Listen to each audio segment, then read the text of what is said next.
বেলা 10টায় জানাজা অনুষ্ঠিত হবে। গ্রামবাসী, প্রতিবেশী, আত্মীয় স্বজনেরা সবাই মিলে এসেছে। আপনার ছোট ছেলেটা নাক দিয়ে বোনা পড়তো, শিকনি ছোট্ট, যন্ত্রণা সহ্য করতে না পেরে ওই সারা মাদ্রাসায় দিয়েছিলে। ওই বাচ্চাটা হাফেজে কোরআন হয়েছে।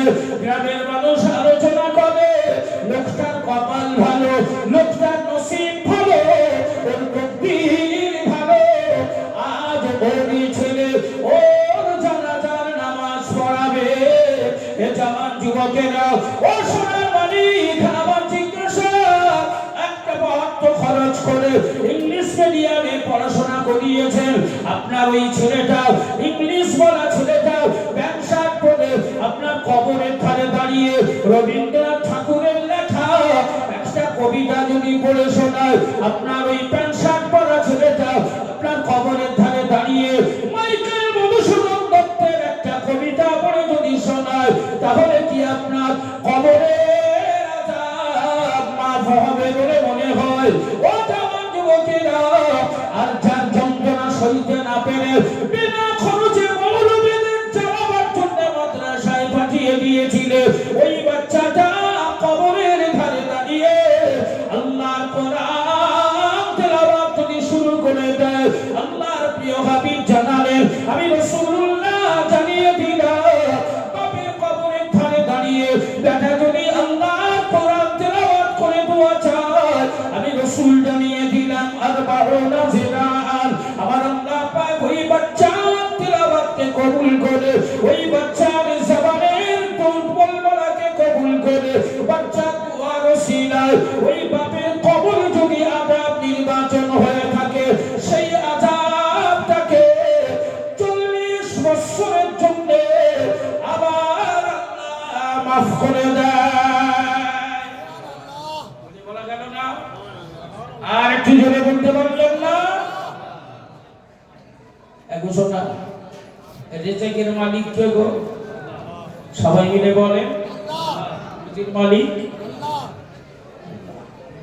এমনি কি দেবে মনে হয় কাজ না করলে?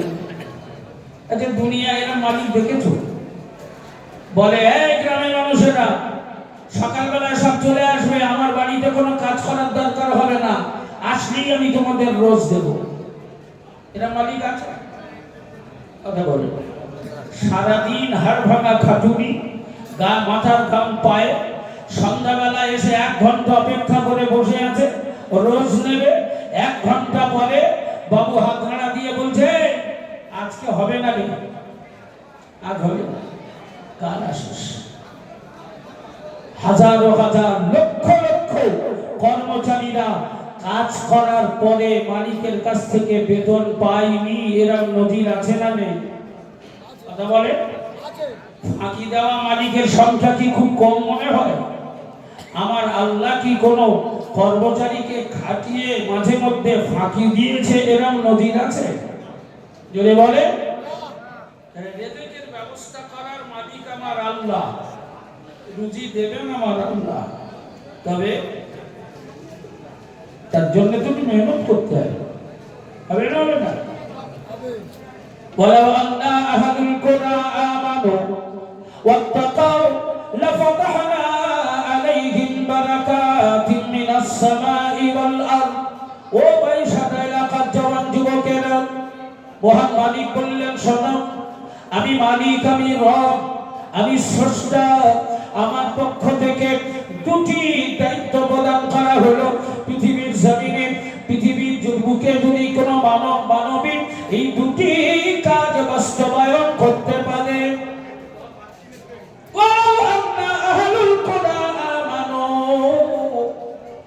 আল্লাহ পাক বললেন, কোন জনপদ এলাকার মানবী তারা যদি 1 নম্বরে আমাকে রব হিসাবে, মালিক হিসাবে, মাবুদ হিসাবে, রব হিসাবে আমাকে বিশ্বাস করে, আমার উপরে ঈমান আনয়ন করে, আল্লাহ বললেন, আমি দায়িত্ব দিলাম 2টি।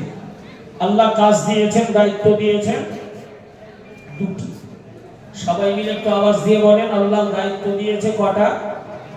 সকলে মিলে বলেন কটা? আর একটু জোরে বলেন কটা? 2টো। দুটো দায়িত্ব যদি কেউ পালন করে, আমার পক্ষ থেকেও তাকে দুটি উপহার প্রদান করা হবে। আমি আল্লাহ দুটো উপহার প্রদান করে সমান সমান করে নেব। জোরে বলুন সুবহানাল্লাহ। দুটো কাজ, দুটো দায়িত্ব। শুধু এই দুটো দায়িত্ব পালন করলে, মহান মালিক বললেন, না দুনিয়ায় ওর কোনো সংসার, না দুনিয়ায় ওর কোনো ভয়, না দুনিয়ায় ওর কোনো খৌফ থাকবে, না আখিরাতে। দুনিয়ায় দুটো পুরস্কার পাবে, আখিরাতে সর্বশ্রেষ্ঠ পুরস্কার হিসাবে আমি মালিক আমার পক্ষ থেকে ওকে জান্নাত দান করা হবে। জোরে বলুন সুবহানাল্লাহ। কাজ দুটো কি কি? আমি কি আপনাদের কাছে আল্লাহ দেওয়া দুটো দায়িত্বের কথা একটু মনে করিয়ে দেব? সবাই শুনবেন? কথা বলেন না, শুনবেন? কারা কারা এই দুটো দায়িত্বের কথা শুনতে চান একটু হাত তুলে দেখাবেন। আল্লাহ আমাদের এই হাতগুলোকে কবুল করে নিন, সকলে বলেন আমিন। সাথে সাথে এই দুটো কাজ আমরা জীবনে বাস্তবায়িত করব, এই দুটো দায়িত্ব মেনে নেব ইনশাআল্লাহ। আমাদের জীবনে বাস্তবায়ন করার লক্ষ্যে এই দুটো কাজ আমরা বাস্তবায়িত করার নিয়ত করলাম, আজ থেকে নিয়ত করব। এই মানসিকতা যাদের আছে তারা একটু হাত তুলে দেখাবেন। কারা কারা পাক চেষ্টা করবেন আজ থেকে? আল্লাহ কবুল করে নিন, সকলে বলেন আমিন। দুটো কাজ কিন্তু খুব সহজ হয়, খুব সহজ করাটা, এমন আহামরি কিছু নয়। এক নাম্বার কাজ, আল্লাহ বললেন ওয়ালাউ আন্না আহলুল কুরা আমানু। এক নাম্বার কাজ হলো আল্লাহর উপরে বিশ্বাস স্থাপন করে, রব হিসাবে, স্রষ্টা হিসাবে, মালিক হিসাবে মান্যতা দিয়ে আল্লাহকে বিশ্বাস করে ঈমান আনতে হবে। ঈমান আনয়ন করা, ঈমান নিয়ে আসা। অলরেডি আমরা এক নাম্বার কাজটা করে ফেলেছি। করে ফেলেছি না ফেলিনি? আমরা আল্লাহর উপর ঈমান এনেছি না আনিনি? জোরে বলে, ঈমান আনিনি? আমরা আল্লাহকে বিশ্বাস করি, আল্লাহর উপর ঈমান এনেছি। অতএব এক নাম্বার কাজটা অলরেডি করা হয়ে গেছে। বাকি আছে শুধু দু নাম্বার কাজটা। দু নাম্বার কাজটা কি? মহান মালিক বললেন ওয়াত্তাকাও, রব হিসাবে, মালিক হিসাবে আমার উপরে ঈমান আনয়ন করা এবং মালিক হিসাবে আমার ভয় অন্তরে পোষণ করা। এক নাম্বার হলো ঈমান আনা, দুই নম্বরে আল্লাহকে ভয় করা। এই দুটো কাজ আল্লাহ দিয়েছেন, এই দুটি কাজ। চট করে একটু বলো তো ভাই, এই যুব সমাজ, আমরা আল্লাহকে ভয় করি? আল্লাহকে ভয় করি না? আরে জবান আল্লাহ দিয়েছে, ভাষা আল্লাহ দিয়েছে, একটু জবান খুলে বলা যাবে না? আমরা আল্লাহকে ভয় করি না? করি না? আল্লাহকে ভয় করি না? করি না? কারা কারা আল্লাহকে ভয় করো? আর জান্নাতের বাগানে হাত তুলে দেখাও যে আমরা আল্লাহকে ভয় করি। মাশাআল্লাহ। তাহলে আর ওয়াজ করার দরকার নেই। আল্লাহকে যারা ভয় করে তারা সবাই তো আল্লাহর ওলি বান্দা। ঠিক ঠিক। তো আপনারা সবাই যখন আল্লাহকে ভয় করেন তাহলে তো আর চিন্তা নেই। আচ্ছা বলো তো বাবা, জীবনে কারা কারা এখানে আছো কে কে যে জীবনে একবারও মিথ্যা কথা বলোনি? একটু হাত তুলে দেখাবে।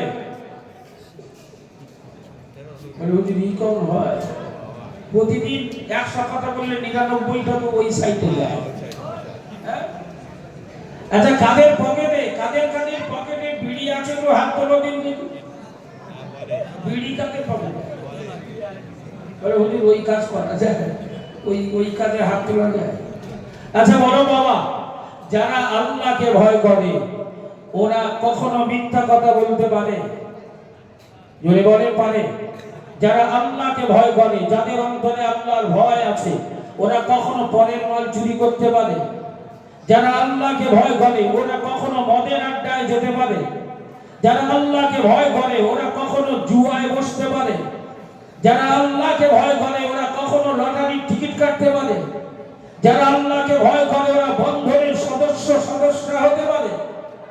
যারা আল্লাহকে ভয় করে আযান শুনলে বাড়িতে বসে থাকা যায়?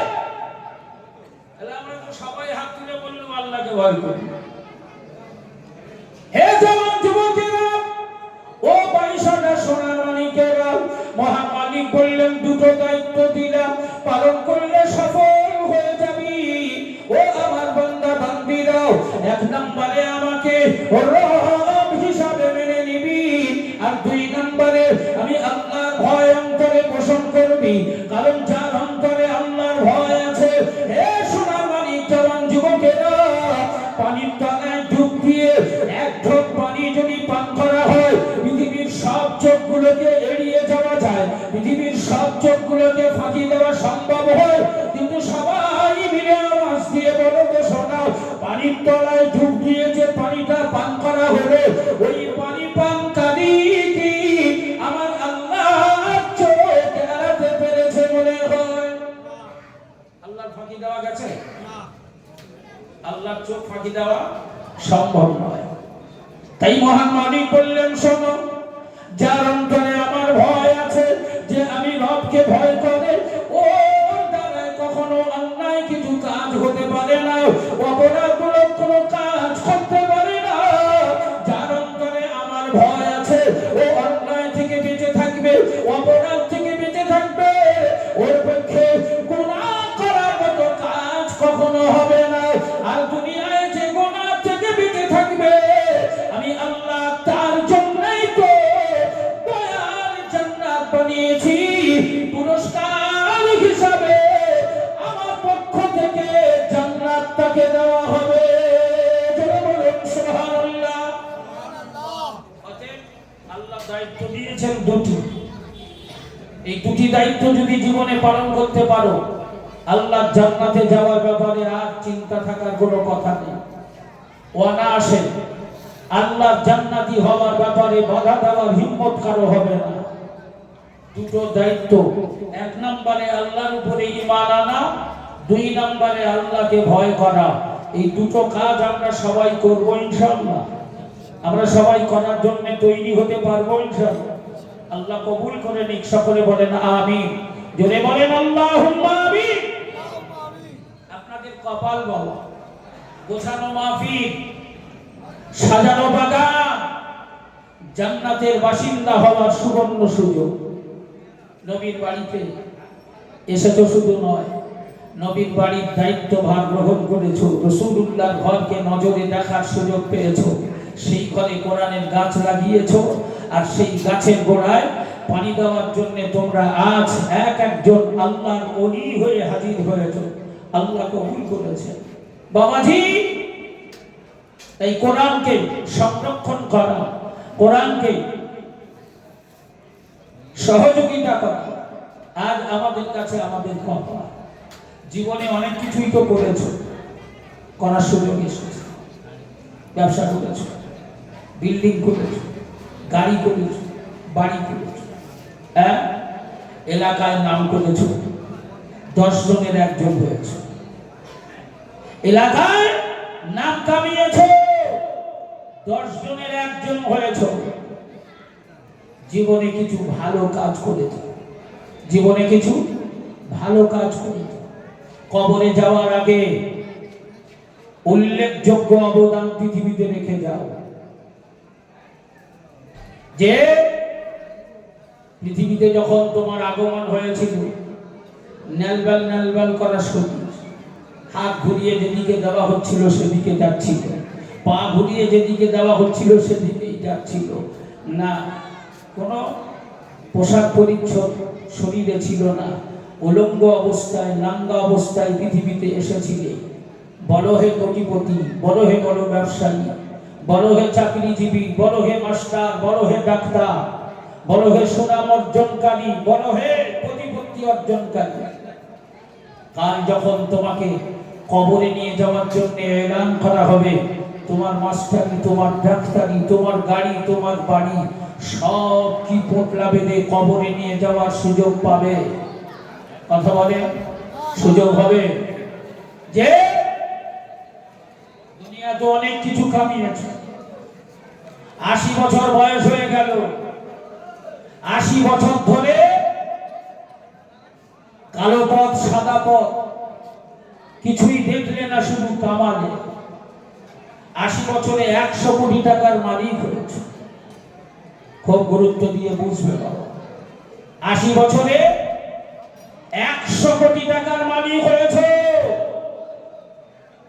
রীতিমতো 100 কোটি টাকা সব ক্যাশ করে ঘর ভর্তি করেছো।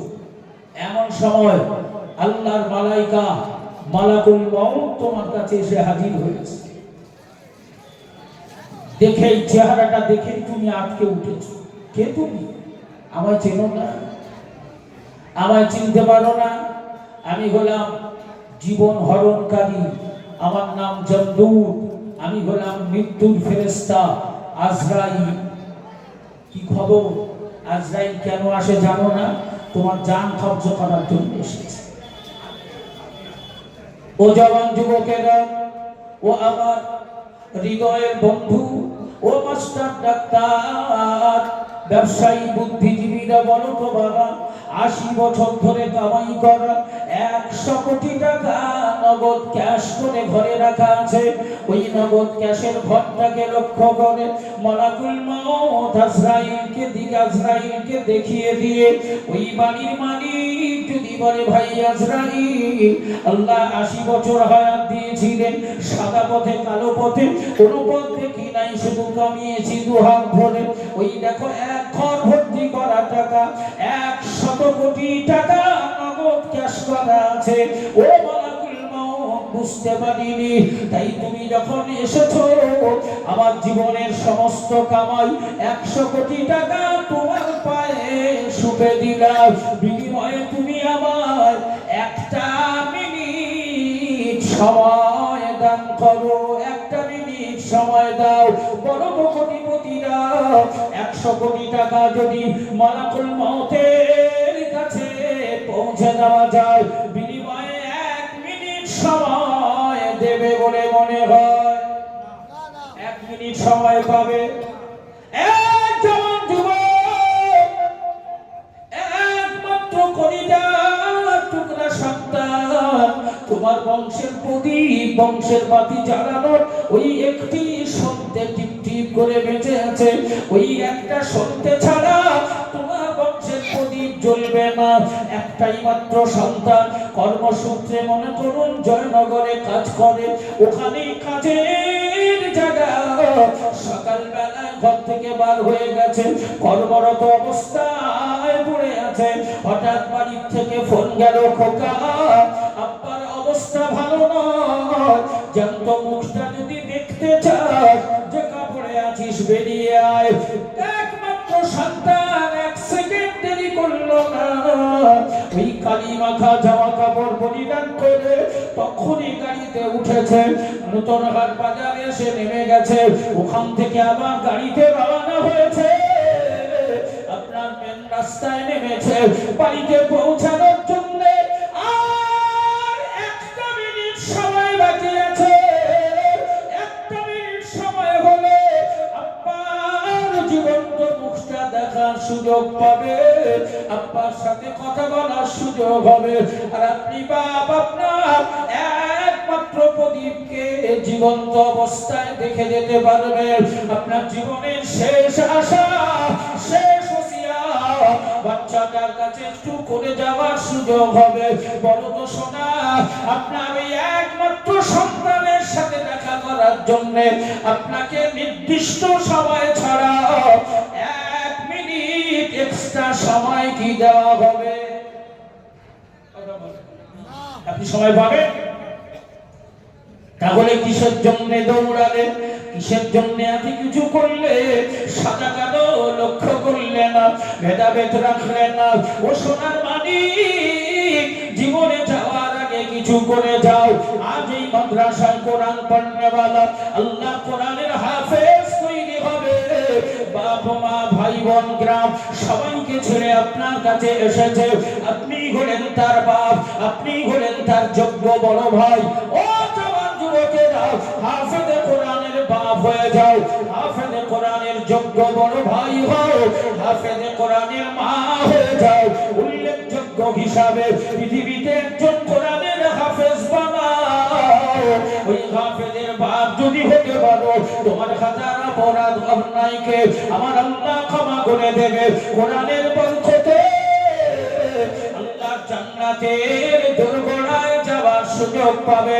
এ জান্নাত যুবকেরা, আল্লাহর পক্ষ থেকে সন্তানাদি দান করা হয়েছে। ওই সন্তানদের মধ্যে 4 ছেলে মেয়ে আল্লাহ দিয়েছে।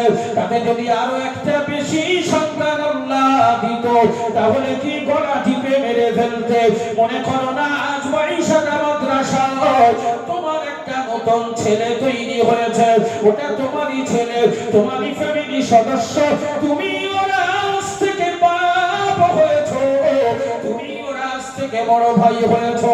তুমি ওর মা জননী হিসাবে মায়ের আঁচলটাকে ঘিরে দিয়েছো। তোমার উপার্জন করা পয়সা থেকে আল্লাহর কোরআনের হাফেজ তৈরি করার জন্য একটা বাচ্চার দায়িত্বভার গ্রহণ করে নাও। একটা বাচ্চার বাপ হয়ে যাও, একটা বাচ্চার মা হয়ে যাও। সমাজকে একটা ভালো বাচ্চা উপহার দাও, সমাজকে একটা ভালো হাফেজে কোরআন উপহার দাও। তোমার তত্ত্বাবধানে, তোমার দায়িত্বে একটা বাচ্চা রোজ সকালে কোরআন পড়বে, আল্লাহ কোরআন তেলাওয়াত করবে, তোমার পয়সায় খাওয়া দাওয়া করে ওই বাচ্চাটা হাফেজে কোরআন হবে। তুমি হাফেজে কোরআনের বাপ হয়ে যাবে। আল্লাহ পাক কিয়ামতের কঠিন হাসরে তোমার মাথায় নূরের তাজ পরিধান করিয়ে দেবে। হাফেজের বাপ হিসাবে যোগ্য সম্মানের অধিকারী হবে। তাই আমি আপনাদেরকে বোঝাতে চাইছি, হাফেজের বাপ হয়ে যাও, হাফেজের বড় ভাই হও, হাফেজের বন্ধু হয়ে যাও। আল্লাহ কোরআনকে সংরক্ষিত করার জন্য, আল্লাহ কোরআনকে প্রতিষ্ঠিত করার জন্য বাইশাটা মাদ্রাসা একটা ছেলের বাপ হয়ে যাও। কে আছো পারবে? একটা বাচ্চার দায়িত্বভার গ্রহণ করবে। 1 বছর তোমার পয়সায় বাচ্চাটা লেখাপড়া করবে। 1 বছর তোমার খেয়ে বাচ্চাটা কোরআন তেলাওয়াত করা শিখবে। কোরআনের ফজিলত আল্লাহ তোমার ঘরে পৌঁছে দেবে। হে ব্যবসায়ী, তোমার ব্যবসায় আল্লাহর পক্ষ থেকে উন্নতি দেওয়া হবে। হে চাকরিজীবী, কোরআনের বরকতে আল্লাহ তোমার প্রমোশনের ব্যবস্থা করে দেবে। হে গাড়ি মালিক, ও গাড়ি মালিক, আল্লাহ কোরআনের বরকত তোমার ঘরে পৌঁছে যাবে। একটা কোরআনের হাফেজের বাপ হয়ে যাও। একটা বাচ্চার দায়িত্বভার গ্রহণ করে কারা কারা আছো বাবা, একটা করে বাচ্চার দায়িত্ব নেবে। 1 বছর সেই বাচ্চাটাকে কোরআন পড়াবে। আমি তাদের দিকে লক্ষ্য করে বলি, একটা বছরের জিম্মা, একটা বছরের দায়িত্বভার গ্রহণ করে আজ নাম নদীমুক্ত করা একটা বাচ্চাকে কোরআন পড়াবে। 1 বছরের দায়িত্বভার গ্রহণ করবে। তাই একটা বাচ্চাকে 1 বছর খাওয়ানোর জন্য 10,000 টাকা 1 বছর ধরে দেবে। ওই বাচ্চাটার দায়িত্বভার গ্রহণ করে হাফেজে কোরআনের বাপ হবে। কে আছো বাবা? হাত তুলে লম্বা করে দেখাবে। একটা বাচ্চার দায়িত্বভার গ্রহণ করবে, আমার আল্লাহ খুশি হয়ে যাবে। তোমার বাচ্চাদের রিজিকের অভাব হবে না, তোমার সংসারে রুজির অভাব আল্লাহ দেবে না। তোমার সোনার মালিকেরা দুধে ভাতে খাওয়ার সুযোগ পাবে। তুমি হাফেজে কোরআনের বাপ হওয়ার সুযোগ পেয়ে যাবে। তাই একটা বাচ্চার দায়িত্বভার গ্রহণ করে 1 বছর ওই বাচ্চাটাকে পড়াবে। 10,000 টাকা 12 মাসে ওই বাচ্চাটাকে খাওয়াবে। কে পারবে? একজনেরও দায়িত্ব না, একটা বাচ্চার দায়িত্বভার গ্রহণ করবে। একটা বাচ্চাকে হাফেজে কোরআন বানাবে। 1 বছর তার দায়িত্ব নেবে। তার জন্য 10,000 টাকা হাফেজে কোরআন, কোরআনের মহব্বত আর ভালোবাসায় 10,000 টাকা দিয়ে যোগ্য বাপ হিসাবে নামটা লেখাবে। 10,000 টাকা 1 বছর ধরে দেবে। কে পারবে? একজনের হাত তুলে দেখাতে পারবে? বাবা, কোরআনকে ভালোবাসো, আল্লাহ কোরআনকে ভালোবাসো। একটা বাচ্চার দায়িত্ব নিতে পারবে না, একটা বাচ্চাকে 1 বছর খাওয়াতে পারবে না। 1 বছর খাওয়ানো বাবদ 10,000 টাকা, মাসে 1,000ও নয়, মাসে 800 করে টাকা একটা বাচ্চার জন্য আপনি মাসে 800 করে টাকা দেবেন এই মাদ্রাসায়। আপনার টাকায় একটা বাচ্চা কোরআন শিখবে, কোরআন পড়বে, হাফেজে কোরআন হবে। 800 করে টাকা মাসে মাদ্রাসায় আপনি দেবেন, একটা বাচ্চার দায়িত্বভার গ্রহণ করবেন। কে পারবে? কে আছো? যোগ্য হাফেজের বাপ হবে, সমাজকে একজন যোগ্য হাফেজ উপহার দেবে, সমাজকে একজন ভালো ছেলে উপহার দেবে। কার কপাল, কার তকদির, কার নসিব আল্লাহ বড় করে কোরআনের জন্য কার অর্থকে আল্লাহ কবুল করবেন? কে আছো বাবা? প্রথম দাতা, তার দিয়ে সূচনা হবে। একটা বাচ্চার দায়িত্ব না। আছো কেউ? কোন ব্যবসায়ী, কোন চাকরিজীবী, কোন মাস্টার, কোন ডাক্তার, হ্যাঁ, কোন চাষি? আল্লাহ ফসলে বরকত দেবে। কোরআনকে ভালোবেসে, কোরআনকে যোগ করে, কোরআনকে ভালোবেসে দেবে। একজনের হাত দেখা যাবে না।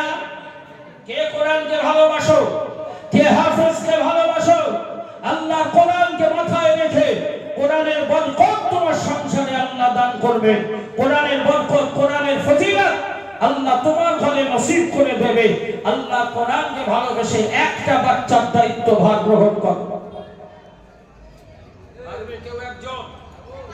যোগ্য হিম্মতওয়ালা, কোরআনের পাগল, সূচনা করার মতো, তার নাম দিয়ে সূচনা হবে, তার নাম দিয়ে শুরু হবে।